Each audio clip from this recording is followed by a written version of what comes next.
o texto de Salmo 100. Vamos ler todos juntos, irmãos? Celebrai com júbilo ao Senhor todas as terras. Servi ao Senhor com alegria e entrai diante dele com um canto. Sabei que o Senhor é Deus, foi Ele que nos fez, e não nós a nós mesmos. Somos povo seu e ovelhas do seu pasto. Entrai pelas portas dele com gratidão, e em seus átrios com louvor. Louvai-o e bendizei o seu nome.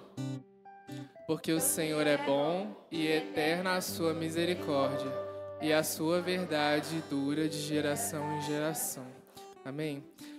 Que essa seja uma realidade, né, neste culto, que nós possamos ter vindo aqui para adorar a Deus, que nós possamos ter vindo aqui para celebrar Ele com júbilo, com alegria.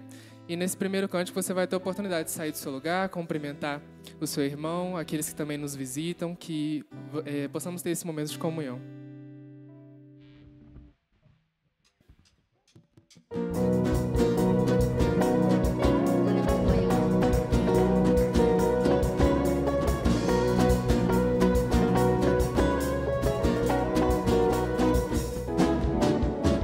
Tu és o Deus que quebra todas as cadeias. Tu és o Deus que quebra todas as cadeias. Destrói muralhas e derruba as fortalezas. Destrói muralhas e derruba as fortalezas. Tu és o Deus que cura todas as doenças. Tu és o Deus que cura todas as doenças. Que purifica, justifica e santifica. Tu és tremendo, maravilhoso e conselheiro, vitorioso, leão de Judá. Tu és a fonte de água viva, bem cristalina, que me sacia e me faz cantar. Aleluia, eu sou feliz em te amar, meu Salvador. Aleluia, eu tenho paz, pois encontrei no teu amor alegria, vida eterna e louvor.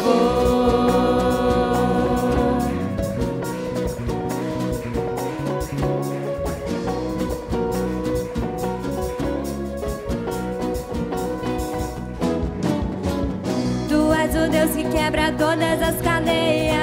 Tu és o Deus que quebra todas as cadeias. Destrói muralhas e derruba as fortalezas. Destrói muralhas e derruba as fortalezas. Tu és o Deus que cura todas as doenças. Tu és o Deus que cura todas as doenças. Que purifica, justifica e santifica. Tu és tremendo, maravilhoso e conselheiro, vitorioso, leão de Judá. Tu és a fonte de água viva, bem cristalina, que me sacia e me faz cantar. Aleluia, eu sou feliz em te amar, meu Salvador. Aleluia, eu tenho paz, pois encontrei no teu amor alegria, vida eterna e louvor.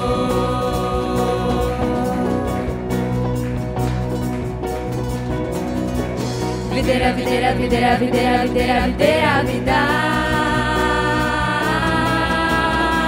Videira, videira, videira, videira, videira, videira, vida. Videira, videira, videira, videira, videira, videira, vida. Videira, videira, videira, videira, videira, videira, vida. Tu és tremendo, maravilhoso e conselheiro, vitorioso, leão de Judá. Tu és a fonte de água viva, bem cristalina, que me sacia e me faz cantar. Aleluia, eu sou feliz em te amar, meu Salvador. Aleluia, eu tenho paz, pois encontrei no teu amor alegria, vida eterna e louvor.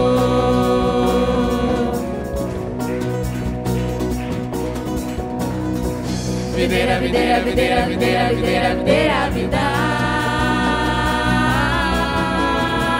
Videira, videira, videira, videira, videira, videira, vida. Videira, videira, videira, videira, videira, videira, vida. Videira, videira, videira, videira, videira, videira, vida. Amém, glória a Deus. A palavra está com a Ellen.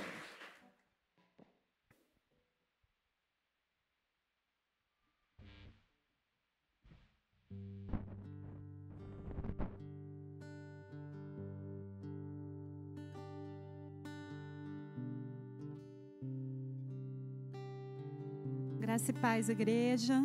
Amém. Nós vamos fazer o nosso momento missionário nesse momento, né? Nessa hora. Nós estamos em campanha de missões mundiais, irmãos. Campanha de missões mundiais, né? E o Senhor tem convocado a sua igreja, o Senhor tem nos chamado a nos envolver cada dia mais com a obra do Senhor. E nós vamos eu quero estar compartilhando com os irmãos um texto que se encontra em 2 Coríntios 8. E quero estar falando um pouquinho com os irmãos sobre a importância do seu alvo pessoal. Quantos aqui já separaram o seu alvo pessoal? Quantos já oraram ao Senhor a respeito disso? Quantos já estão aí conversando com o Senhor? Senhor, o que o Senhor tem colocado nas minhas mãos, que é para a obra missionária no mundo? Quantos já fizeram isso? Eu quero, em nome do Senhor Jesus, desafiar os irmãos nessa manhã a estarem fazendo isso, a estarem buscando no Senhor, consagrando a sua vida e a sua oferta ao Senhor. Nós já estamos aqui hoje, que dia que é, irmãos? Dia 29, 30, né? 30. Nossa campanha vai até 28 de abril. Até o momento, nós temos aí de ofertas R$ 1.600, tá? Em média. Das cantinas, fizemos 3 cantinas até o momento e uma irmã, as crianças estiveram vendendo aí pirulitos, né? Então, das cantinas, nós arrecadamos R$ 428. Ainda há valores, eu só somei o valor líquido que entrou no caixa. Tem valores para entrar, né, de irmãos que compraram, deixaram anotado lá, tá? De ofertas, irmãos, nós recebemos em média R$ 1.200, mas dá uma olhadinha aquele painel lá, ó, Mapa Mundi lá. Quantas pessoas tem ali? R$ 1.200, mas quantas pessoas? 8 pessoas. Isso significa que a igreja ainda, toda a igreja, o resto dos irmãos não contribuíram. Então, isso partiu de alguns poucos irmãos que deram sua oferta pessoal. Vamos então ao texto bíblico, irmãos, que eu quero compartilhar, né? Trazendo esses dados para os irmãos. Isso nos mostra o quê? Que nós podemos avançar, nós podemos fazer muito mais, amém, irmãos? Até o momento nós arrecadamos aí R$ 1.628, mas nós podemos fazer mais. Para a honra e glória do nosso Senhor Jesus Cristo, para que o evangelho do reino se expanda e alcance outras nações e alcance outros povos, em nome do Senhor Jesus. Esse é o nosso alvo, esse é o nosso objetivo. E eu quero, como fez Paulo ali com a igreja de Corinto, estimulando aquela igreja a ofertar ao Senhor, eu quero também, no nome do Senhor Jesus, estimular os irmãos a que ofertem, a que busquem no Senhor Jesus, né? Saber qual é a vontade do Senhor para a sua vida. O texto, então, vamos à leitura do texto. Também, irmãos, vos fazemos conhecer a graça de Deus, dada às igrejas da Macedônia. Como em muita prova de tribulação, houve abundância do seu gozo, e como a sua profunda pobreza abundou em riquezas da sua generosidade. Porque segundo o seu poder, o que eu mesmo testifico, e ainda acima do seu poder, deram voluntariamente, pedindo-nos com muitos rogos que aceitássemos a graça e a comunicação deste serviço que se fazia para com os santos. E não somente fizeram como nós esperávamos, mas a si mesmos se deram primeiramente ao Senhor e depois a nós pela vontade de Deus. 6. De maneira que exortamos a Tito que, assim como antes tinha começado, assim também acabasse esta graça entre vós. Eu vou ler até aqui, irmãos, que eu quero destacar alguns versículos na minha versão, tá? Mas eu quero que os irmãos leiam o texto de 2 Coríntios 8, de 1 a 15. Leiam em casa, porque todo o texto é muito rico e é para nossa edificação, tá? A minha versão, ela fala assim: também, irmãos, queremos que estejam informados a respeito da graça de Deus que foi concedida às igrejas da Macedônia. Antes de eu ler, eu quero só contextualizar um pouquinho os irmãos. Do que está falando esse texto, né? Paulo estava levantando ofertas entre as igrejas gentílicas, para enviar oferta à igreja de Jerusalém, aos irmãos de Jerusalém, em um momento em que eles estavam passando necessidades, em que havia uma fome, né? Em Jerusalém, eles estavam passando, havia uma fome nacional. Então Paulo estimula as igrejas gentílicas a enviarem essa oferta para a igreja mãe de Jerusalém, tá? Esse é o contexto, tá? Em que Paulo então estimula. E aqui Paulo ele traz o exemplo da igreja de Macedônia, em que os irmãos fizeram e ofertaram acima das suas posses. Vamos ler o texto bíblico que fala assim, ó. Então ele fala: também, irmãos, queremos que estejam informados a respeito da graça de Deus que foi concedida às igrejas da Macedônia, porque no meio de muita prova de tribulação, manifestaram a abundância de alegria, e a profunda pobreza deles transbordou em grande riqueza de generosidade. Porque posso testemunhar que, na medida de suas posses, e mesmo acima delas, eles contribuíram de forma voluntária, pedindo-nos com insistência a graça de participarem dessa assistência aos santos. E não somente fizeram como nós esperávamos, mas pela vontade de Deus, deram a si mesmos, primeiro ao Senhor, depois a nós.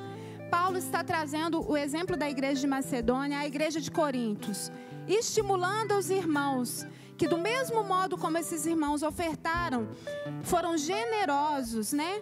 Que a igreja de Corinto também agisse assim. Veja, irmãos, o que nós aprendemos aqui, eu quero apenas trazer uns princípios observados aqui rapidamente com os irmãos. Primeiro, contribuir é a graça de Deus, né?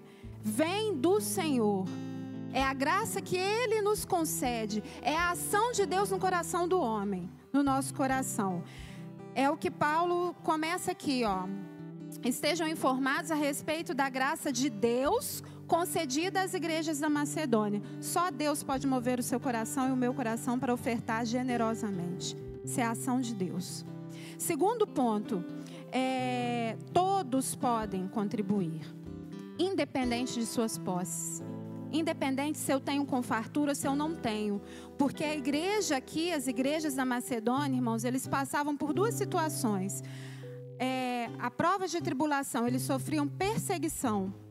E a outra situação aqui, a profunda pobreza dele, que diz o texto, é que a igreja era composta de pessoas pobres, irmãos. Eram crentes, né?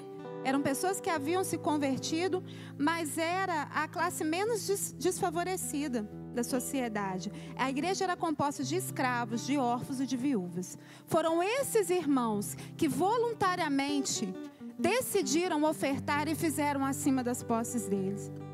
Irmãos, isso precisa constranger o meu e o seu coração. Pela ação do Espírito Santo, porque eles ofertaram movidos pela graça de Deus. Essa graça precisa chegar ao nosso coração, para que a gente oferte com liberalidade. E liberalidade, irmãos, é um dom do Espírito Santo. Você pode ver isso lá em Romanos 12:8. Paulo cita vários dons. A liberalidade é um dom do Espírito. A gente precisa pedir ao Senhor que nos livre do egoísmo, da avareza, para que a gente oferte com liberalidade, por amor ao Senhor. No amor do Pai, nós vamos completar a missão. É no amor de Deus, irmãos. É sendo constrangidos por esse amor.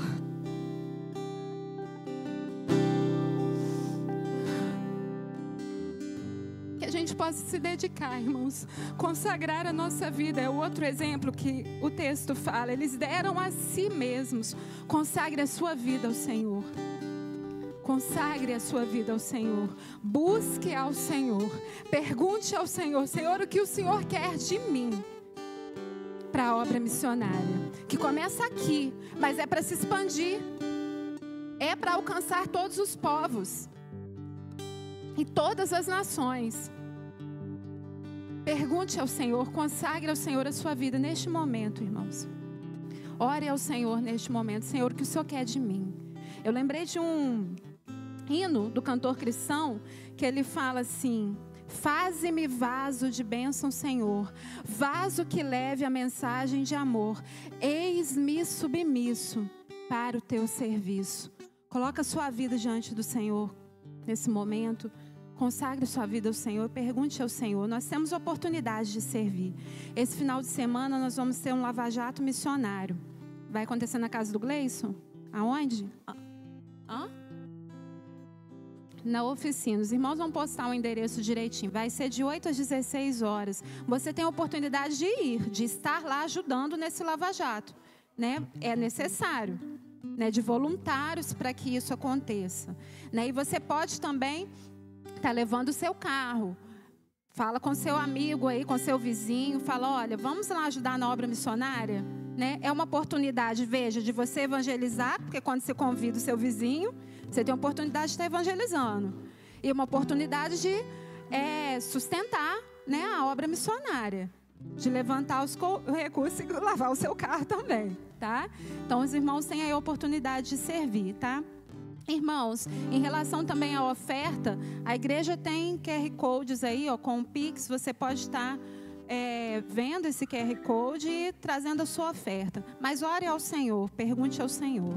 Amém, queridos? Esse é o momento, então, de você trazer seus dízimos, suas ofertas. E nós vamos estar depois orando, tá? Consagrando ao Senhor. Amém. Coloque-se de pé novamente. Continue em espírito de adoração e oração. Feche seus olhos. Vamos estar nos consagrando a Deus nesse momento, nos colocando diante dEle. Coloque a sua oferta diante dEle, que o Senhor possa tocar no seu coração nesse momento, que você possa lembrar de tudo que o Senhor tem feito por você, que você possa proferir palavras de adoração a Ele nesse momento. Lembre de tudo que Ele faz, de tudo que Ele é nas nossas vidas. Agradeça a Ele por isso. E você vai ter essa oportunidade de devolver o seu dízimo e também dar a sua oferta para missões, para ajudar esses missionários, para alcançar mais vidas e mais almas para o reino de Deus.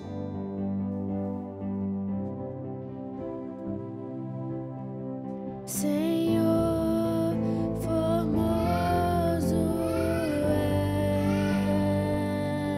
és, tua face eu quero ver,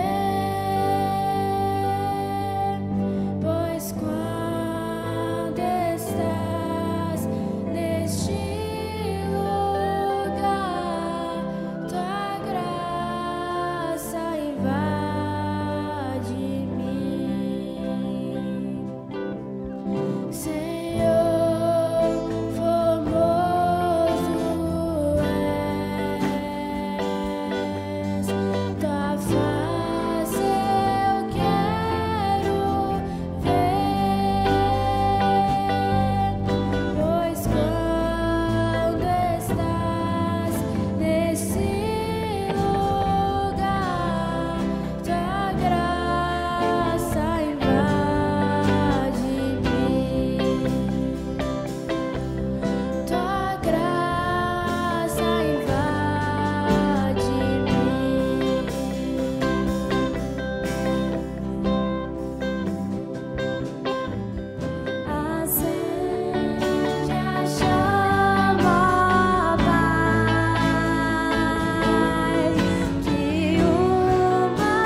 obrigado pelos dízimos, pelas ofertas que foram entregues aqui, Senhor.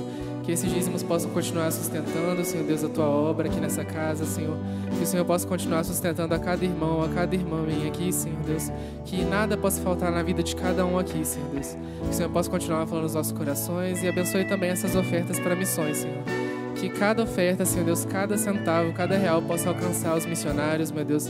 Que cada missionário possa se sentir sustentado, Senhor Deus, não só com a nossa oferta, mas também com as nossas orações, Senhor. Que esses missionários possam ser usados todos os dias para alcançar vidas para o Teu reino, Senhor Deus. Que o Senhor possa estar usando eles ali, Senhor Deus, para falar do Teu amor, para falar da Tua bondade, Senhor Deus, da Tua caridade a essas vidas. E que muitas vidas possam ser convertidas para o Teu reino a partir deles, meu Deus. E também a partir das nossas ofertas, Senhor. Que o Senhor possa continuar abençoando essa campanha, que o Senhor possa abençoar os promotores de missões, abençoar a Tua igreja, que o Senhor possa fazer uma grande obra a partir dessas ofertas, meu Deus. Em nome de Jesus. Amém. Os irmãos podem sentar.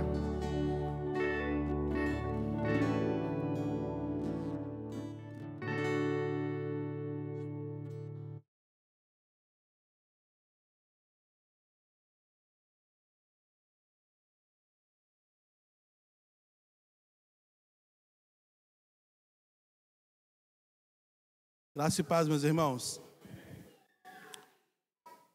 Quero te convidar a ler comigo um texto da Palavra de Deus, se encontra em João 3,16.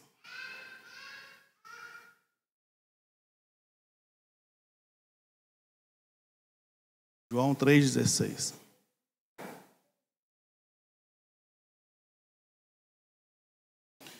Vamos ler todos juntos? Porque Deus amou o mundo de tal maneira que deu o seu Filho unigênito, para que todo aquele que nele crê não pereça, mas tenha a vida eterna. Amém? Vamos completar a missão? Esse é o tema da nossa mensagem de hoje de manhã. Esse texto que nós lemos, João 3,16, é um texto muito poderoso, um texto muito profundo. E ele se encontra dentro do Evangelho de João, que é um evangelho que foi escrito depois do ano 80, entre o ano 80 e o ano 100 da era cristã. Então, nesse contexto onde esse texto foi escrito, a partir do ano 70, você tem um caos nacional muito grande sendo instalado, porque no ano 70 o Império Romano então invade Jerusalém, destrói o templo de Jerusalém, destrói Jerusalém, mata muita gente, muita coisa acontece, e João é testemunha disso. Então João percebe, ele vê isso tudo acontecendo, e o texto dele surge depois disso. O texto de João surge depois disso, seja pela mão do próprio João, apóstolo de Jesus, ou seja por mão dos seus discípulos. Mas o texto surge depois de tanta catástrofe, tantas coisas ruins, tanto caos acontecendo na nação. Por essa razão, o texto de João, do Evangelho de João, ele é mais missional, ele é mais direcionado. João não se atém às mesmas coisas que os demais discípulos que escreveram. Eles falam sobre o nascimento de Jesus, eles falam sobre a infância, eles falam sobre uma série de coisas, sobre vários encontros de Jesus com pessoas, vários milagres, muitas coisas os outros evangelhos falam a respeito. João percebe uma certa urgência missionária. Então ele coloca os discursos de Jesus que deixam muito claro a condição perdida do homem e a necessidade de seu resgate, e Jesus se entregando para resgate dessa pessoa. Portanto, é uma mensagem mais incisiva, porque o texto de João, ele aparece dentro de um contexto apocalíptico. João escreve dentro de um contexto onde tem muito sangue, muita morte, muita tirania, onde tem muita opressão, onde se percebe nitidamente o cumprimento de muita coisa que Jesus falou que estaria acontecendo. Ele falou, vocês vão ver, Jesus chega a dizer para os discípulos, vocês vão ver Jerusalém sitiada. Quando vocês perceberem isso, já começou a contagem do fim. E no ano 70, Jesus fala isso antes do ano 50. E no ano 70, Jerusalém é destruída. Realmente ela é enquarteirada no ano... Em 66, o Império Romano então faz um movimento em torno da cidade de Jerusalém e fica ali cozinhando o pessoal, e finalmente eles invadem e destroem Jerusalém. Então é nesse contexto de apreensão, de tristeza, de morte, de angústia, de proximidade do fim da vida, é que João escreve. É nesse contexto que ele escreve. Por isso ele tem um contexto mais missional, porque ele está vendo o que está acontecendo. Às vezes, a mensagem que nós pregamos, ela não tem a urgência que deveria ter, porque a gente não está percebendo o caos. O caos continua acontecendo no mundo. As pessoas continuam morrendo, as pessoas estão cada vez mais violentas, o mundo está cada vez mais perigoso, mais inabitável, mais inóspito, cada vez mais inóspito, mais prejudicial, mais tóxico, mas a gente não percebe essa urgência. Porque, de repente, um evangelho anestesiante chegou a nós. Uma mensagem que anestesiou a nossa mente. Ou então um sentimento de xerife ou de justiceiro, né? Que acredita que o mundo tem que sofrer mesmo. Afinal de contas, o mundo é rebelde contra Deus e tem que sofrer mesmo. Olha, vamos pensar sobre isso. A Bíblia diz aqui em João 3,16 que Deus amou o mundo. Deus amou o mundo que Ele criou. Deus criou o mundo. E uma vez que o homem peca, Deus precisa restaurar este mundo. Deus não criou o mundo por narcisismo. Eu já ouvi alguém falando assim, Deus estava muito solitário, então Ele fez os homens para adorá-lo. Então, o Deus narcisista que precisa de adoração. Deus não precisa de adoração. Ele não se alimenta disso. Ele não se alimenta disso. Então, Ele não é um Deus narcisista. Ele não é um Deus que criou todas as coisas por solidão. Deus estava sozinho, então Ele decidiu fazer o mundo para... quando a pessoa está morando sozinha, vou comprar um pet. Vou plantar vou cuidar de planta. Vou cuidar de planta para ter um pouco de ocupação, para ocupar Não, Deus não criou as coisas para Ele ter um pouco de ocupação. Ele não criou para isso. E o que Deus fez? Deus investiu. Ele investiu enviando Jesus. O texto é muito claro em dizer isso, né? Ele amou e tomou uma atitude com relação ao homem caído. A queda do homem, a gente estava falando sobre isso na escola dominical agora, a queda do homem é uma coisa muito mais profunda do que a gente costumeiramente fala e escuta. Ela é muito mais profunda. Uma pessoa, o ser humano, sem Jesus, ele corre um sério risco de morrer e ir para o inferno. E isso é uma realidade. Isso é uma realidade imediata, inclusive. Não tem nada de novo nessa informação. O negócio é que essa informação não tem sido passada, ela está interrompida no processo. Mas João percebia isso. Quando chegou, por exemplo, um caos aqui no mundo, no nosso mundo aqui no Brasil, por exemplo, no ano 2020, que começou a pandemia, então começou um senso de urgência. Primeira semana, todo mundo foi para a janela, todo mundo desesperado. No primeiro mês, todo mundo foi para a janela cantar hinos, não é isso? Um senso de urgência. Todo mundo parecendo que estava... Monique, me ajuda a pregar, Monique. Todo mundo querendo que o mundo prestasse atenção na mensagem. Agora a gente vai morrer, Então começou a surgir esse senso de urgência, essa necessidade de falar do Evangelho. Tinha gente que mandou mensagem para mim, vou trancar a faculdade, vou morrer mesmo. O Covid chegou, o mundo está acabando, eu vou morrer mesmo. Então começou, o pessoal agora quer pregar o Evangelho, agora o pessoal quer virar crente, todo mundo voltando para a igreja em 2020. Não morreu, todo mundo voltou à vida normal. Voltou à vida normal. Vamos viver que Deus não matou nós em 2020, não vai matar mais não. Então João também estava vendo o caos acontecendo na sua história, na sua cidade. Na sua história ele estava vendo o caos acontecendo ali. Ele fala, é urgente. Então ele prega um evangelho missional, que não se distrai. E hoje uma coisa que distrai muita gente é celular, né? Aliás, há muitas distrações no mundo atual, né? A gente fica distraído e a missão que a gente tem que cumprir, a gente não cumpre.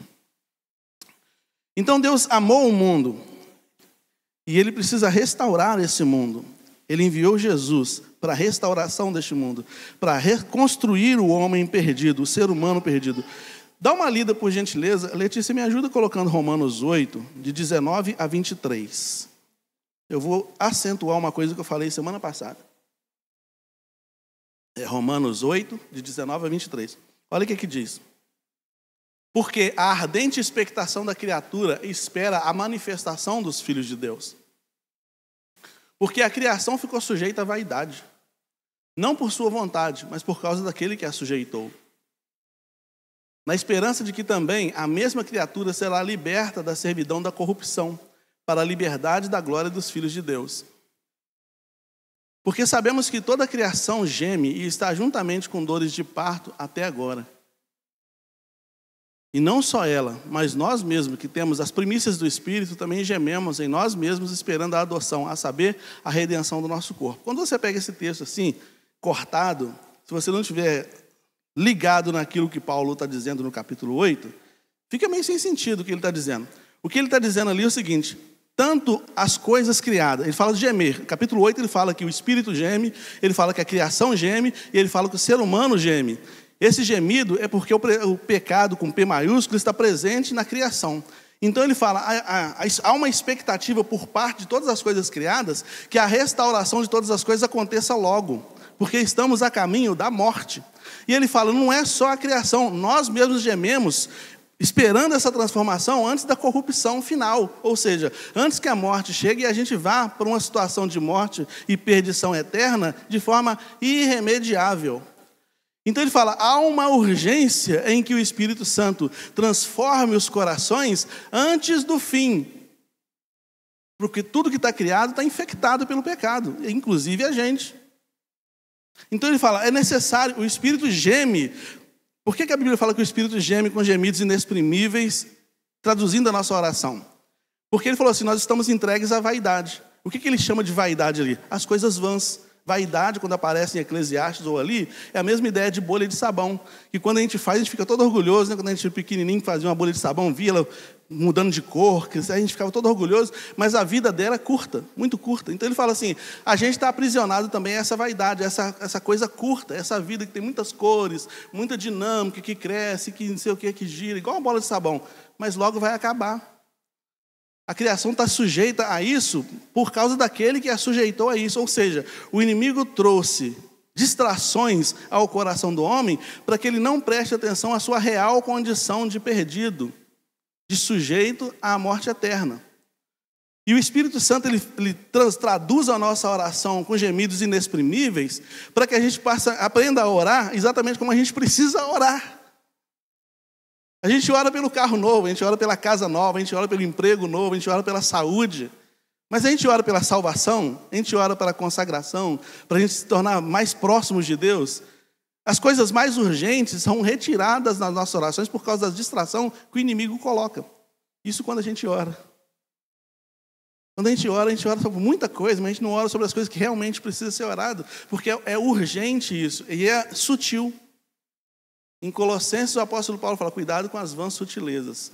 É sutil. O que é sutil? É um movimento tão... Sutileza tem a ver com falta de percepção. Por exemplo, quando se fala em espíritos sutis, né? O espírito, por exemplo, é um elemento sutil. Você não consegue ver as coisas espirituais. É sutil. É imperceptível. Você percebe, mas você não sabe exatamente onde está, como o vento.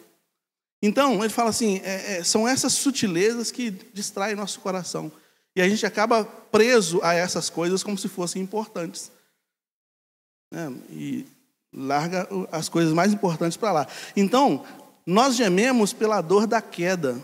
O mundo geme, as coisas criadas gemem pela dor da queda.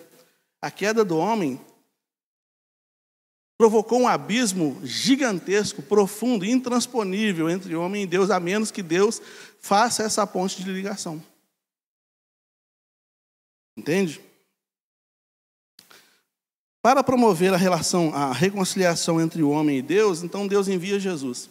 E aí o escritor aos Hebreus, no capítulo 4, ele vai dizer assim, Jesus foi o primeiro que pregou, depois veio outros discípulos atrás dele, outras pessoas por trás, a comando dele, ou iniciados por ele, para pregar também, para continuar pregando, para que o mundo seja salvo.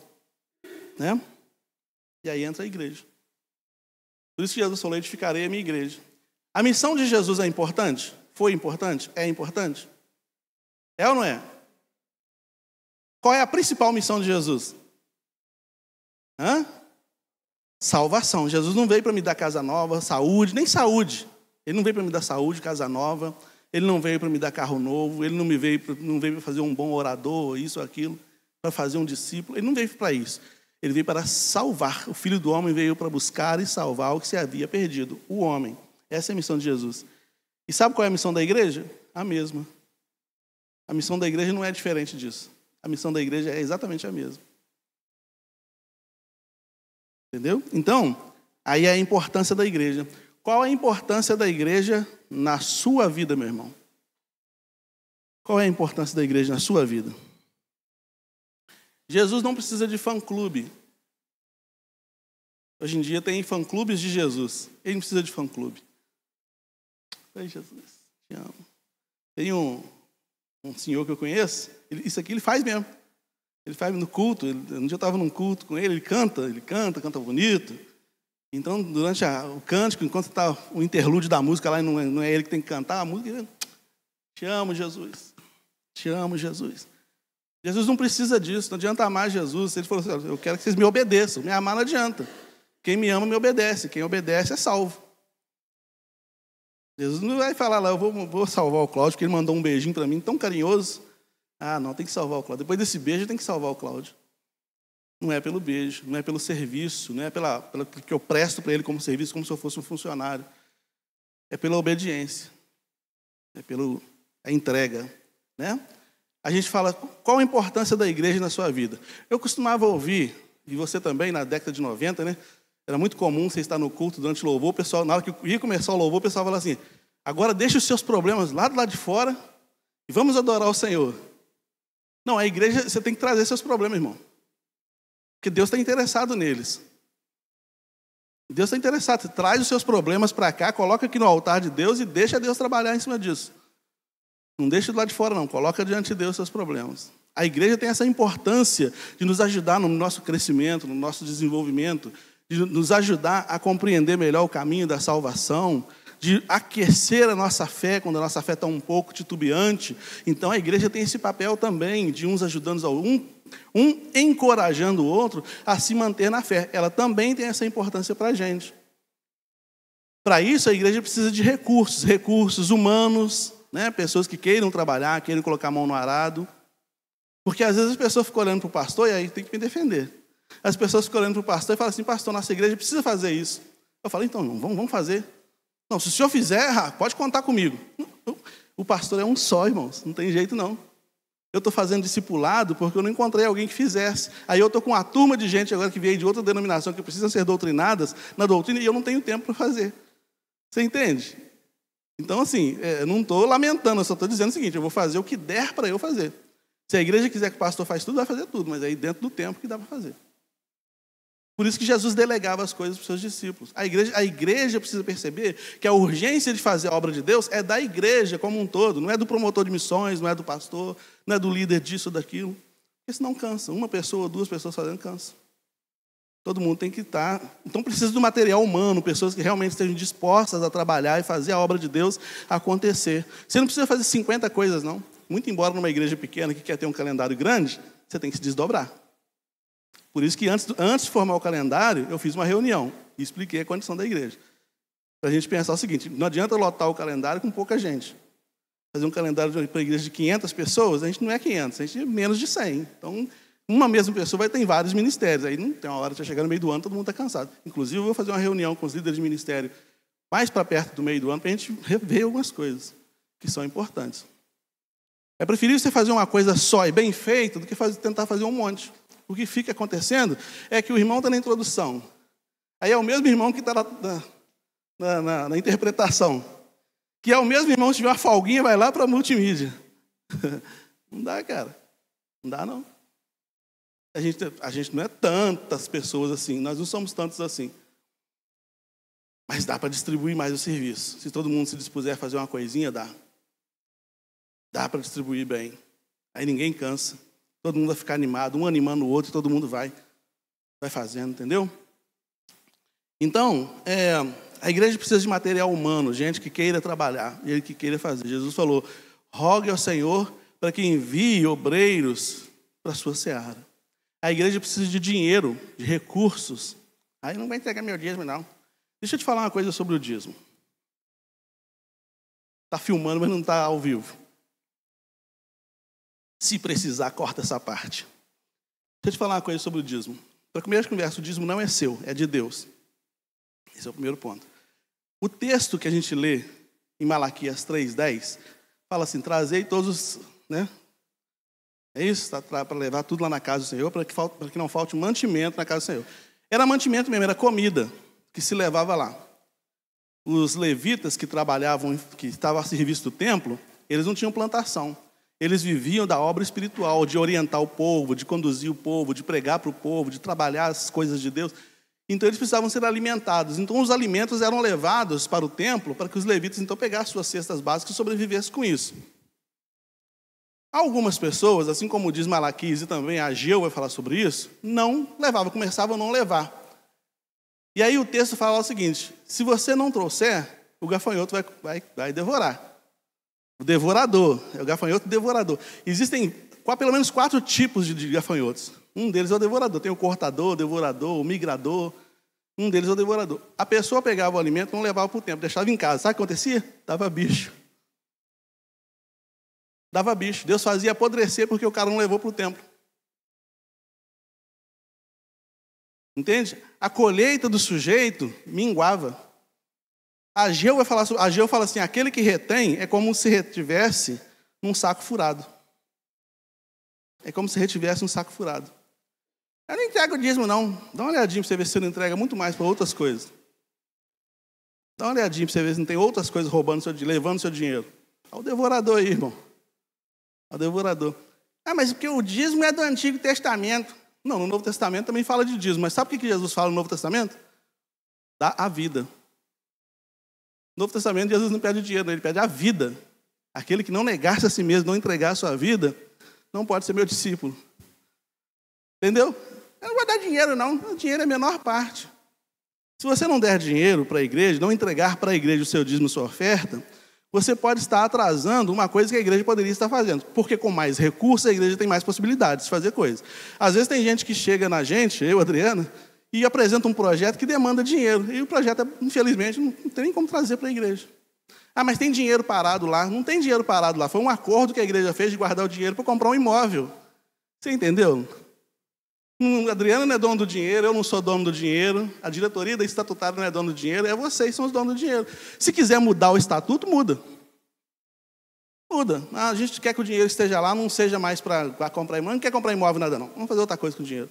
Aí a igreja que responsabiliza por isso. Entende? Então, assim, se você não trouxer seu dízimo e sua oferta, você pode estar atrapalhando a igreja a realizar uma obra diferente. Está muito quente, já falaram, podia colocar isolamento acústico. O homem para lá com a... Tá, mas isso demanda dinheiro.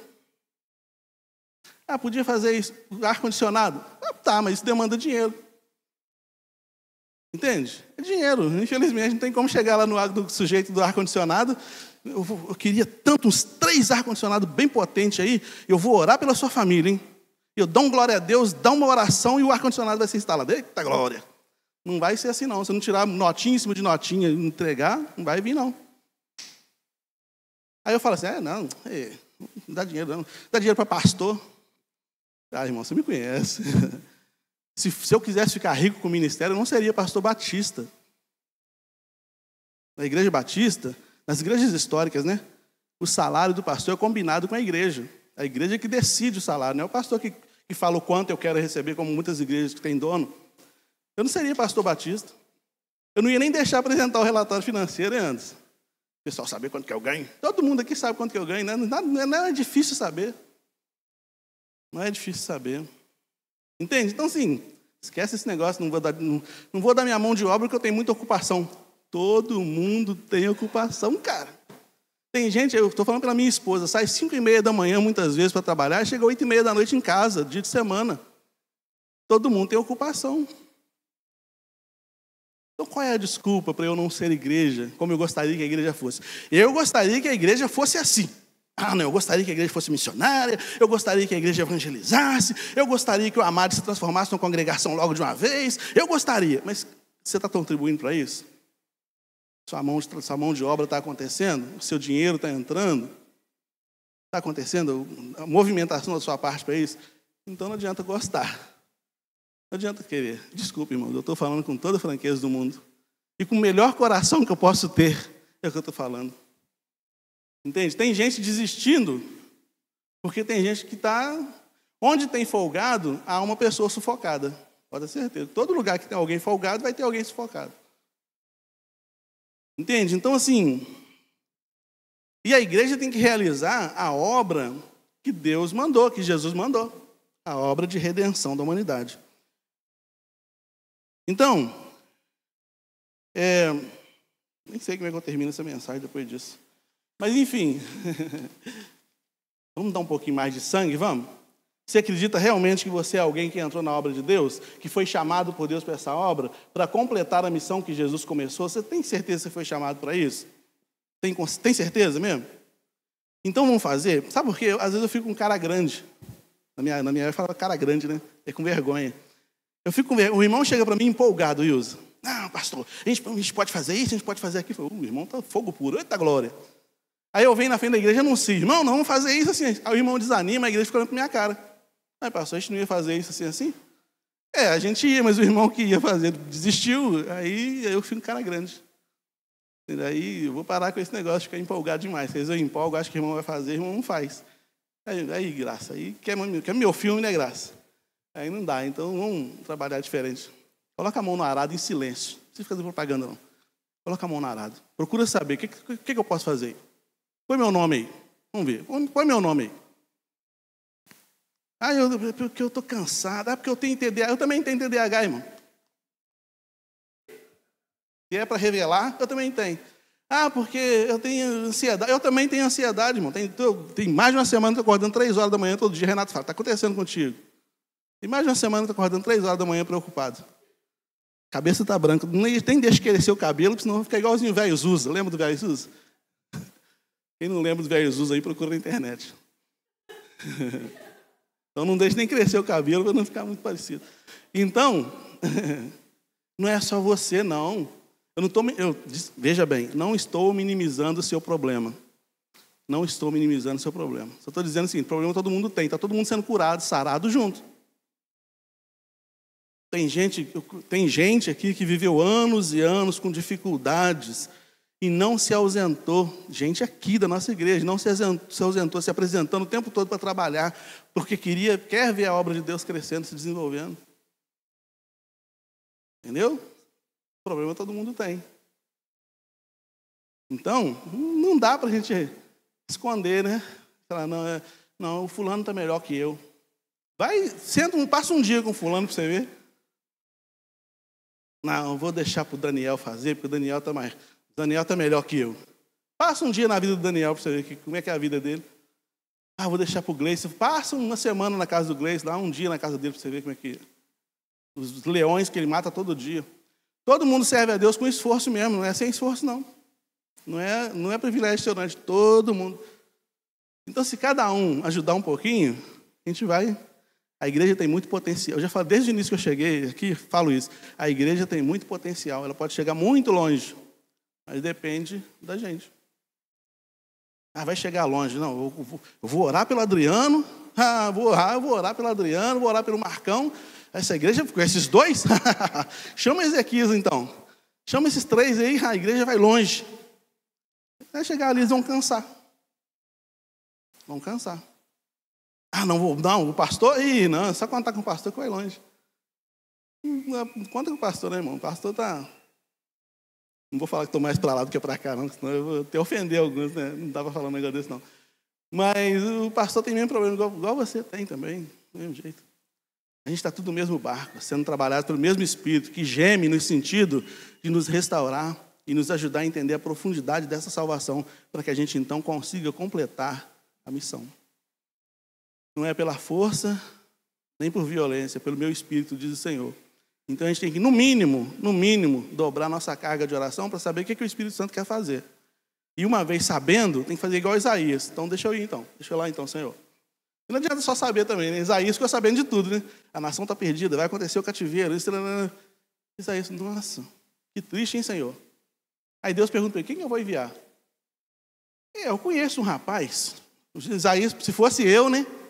Eu conheço um rapaz bom para isso aí, Senhor. Se o Senhor mandar ele resolve isso rapidinho. Não, Isaías falou, eu estou aqui, sou eu.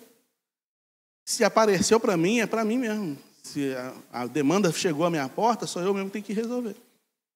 Não vou contar com fulano, com Beltrano. Que Deus nos ajude a completar a missão. No poder do Espírito Santo. Se você contar com a sua força, não vai acontecer nada. Absolutamente nada. Mas se você contar com o poder de Deus, você vai fazer tudo, porque a Bíblia diz que com o Senhor nós podemos saltar em meio de um esquadrão. Amém? Senhor, nós nos apresentamos diante do Senhor como os obreiros do Senhor, fracos, limitados, muito fragilizados, inclusive, Deus, por causa da nossa natureza, mas dependentes da graça do Senhor, pedindo, suplicando pela manifestação dessa graça do Senhor, do Teu Espírito sobre nós, para que possamos não somente ter discernimento, mas também disposição, ó Deus, para a realização da obra que o Senhor tem nos mandado fazer. Somos igreja do Senhor não para ser um fã-clube, não para ser um clube social, mas para ser aqueles que anunciam as boas novas do Evangelho. Nos dá essa disposição, esse despertamento, em nome de Jesus. Amém. Tem folheto ali, ó. Se você entendeu a missão, pegue um, não precisa pegar 10 não, pega um só. Se você falar do Evangelho para uma pessoa, e essa pessoa vir e está em contato com a mensagem, através do folheto, através de você ou através da igreja, você já está começando a completar a missão.